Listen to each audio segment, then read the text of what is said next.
लोग महाराज और किसी की बात माने ना माने, लेकिन पत्नी की कई बार मान लेते हैं। ये गया, इसने सोचा कि भाई चलो पत्नी कह रही, बोले आज तक तो कोई बात मानी नहीं, आज मान लेते। अच्छा, शराबियों को एक और नशा होता ना, उसमें एक जुंग होती है, हमने किया तो नहीं लेकिन सुना बहुत है कि भांग खा लो, हंसो तो मतलब हंसती रह जाओ, और महाराज रो तो रोते ही रह जाओ। ऐसा होता है कि नहीं? कोई अनुभवी है यहाँ? अनुभवी होंगे, ऐसे होंगे, लेकिन अभी यहाँ कोई नहीं बताएगा, अनुभवी लोग भी होंगे। तो महाराज नशे में एक जुंग होती है, जैसा करो वैसे ही करते रह जाओ। तो महाराज ये झूठी, इसके अंदर कोई भाव नहीं था। पत्नी ने कह दिया था, तो महात्माओं के चरणों में पड़ गया, अरे महाराज रक्षा करो, हमने तो बहुत पाप किए, हे प्रभु अब आप हमारे घर में आ गए हो, हमारा घर धन्य हो गया, तीर्थ रूप हो गया। तीर्थ तो महाराज संत तो साक्षात गंगा ही होती हैं। मुद मंगलमय संत समाजू, जो जग जंगम तीर्थ राजू। आज तो तीर्थों का राजा प्रयागराज हमारे घर पर आ गया, लाओ लाओ महाराज जल लाओ, चरणों में उतारे इनका। और चरणों में पड़ के महाराज रोने लगा। तो हमारी महाराज जी कहते हैं कि झुटमिट खेले सचमुच होए, झुटमिट खेले सचमुच होए, और सचमुच खेले बिरला कोई। भगवान के लिए भले ही झुटमुट हो जाओ, भगवान प्रसन्न हो जाते।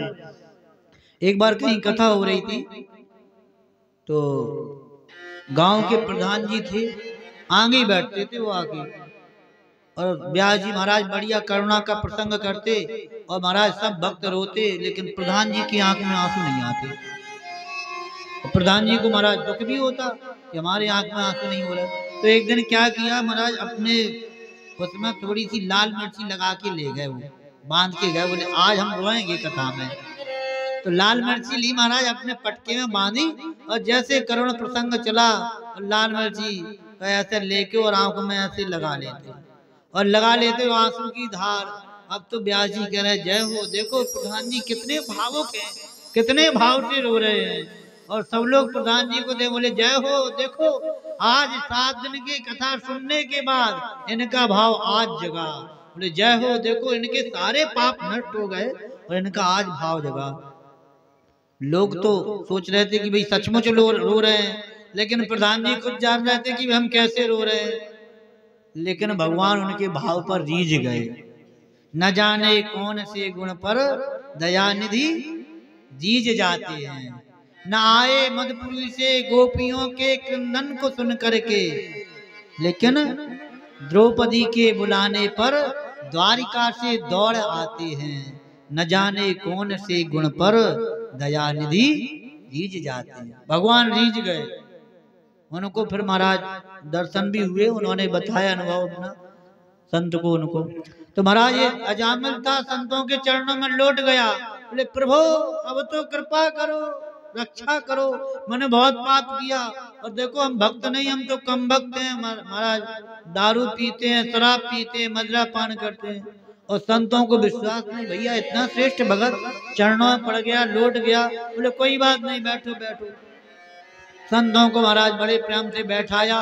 फिर तो अपनी पत्नी से कहा भैया सुंदर सुंदर भोजन बनाओ, और महाराज भोजन बनाया। संत बैठ गए, पत्तल डर गई। संत हमारे यहाँ वृंदावन में जब भोजन करते ना, तो ऐसे नहीं करते, कीर्तन करते हुए सबसे पहले पंगत लग जाती, परोसते जाते महाराज, और साथ साथ कीर्तन होने लगता।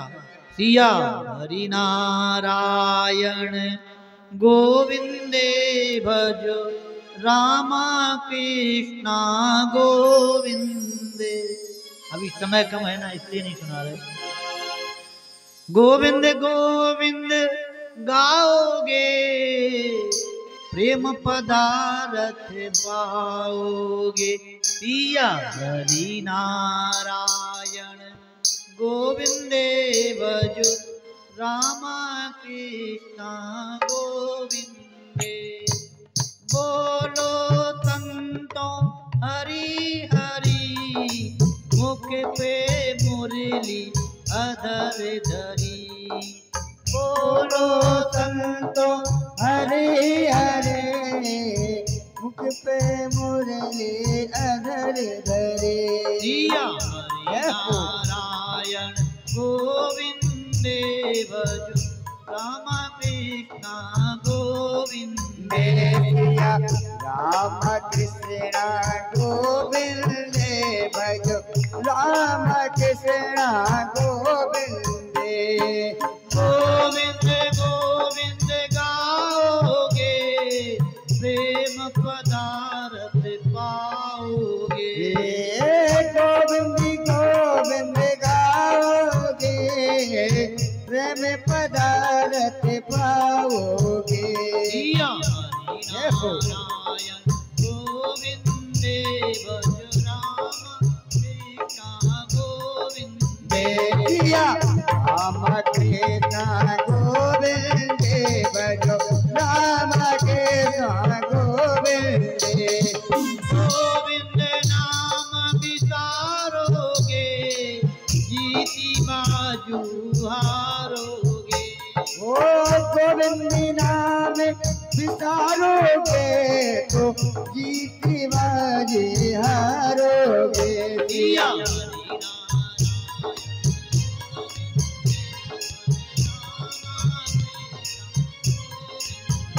जिया राधा कृष्ण गोविंदे भजो राधा कृष्ण गोविंदे भजो भजो राधा कृष्ण गोविंदे। भोजन करत बुलावत राजा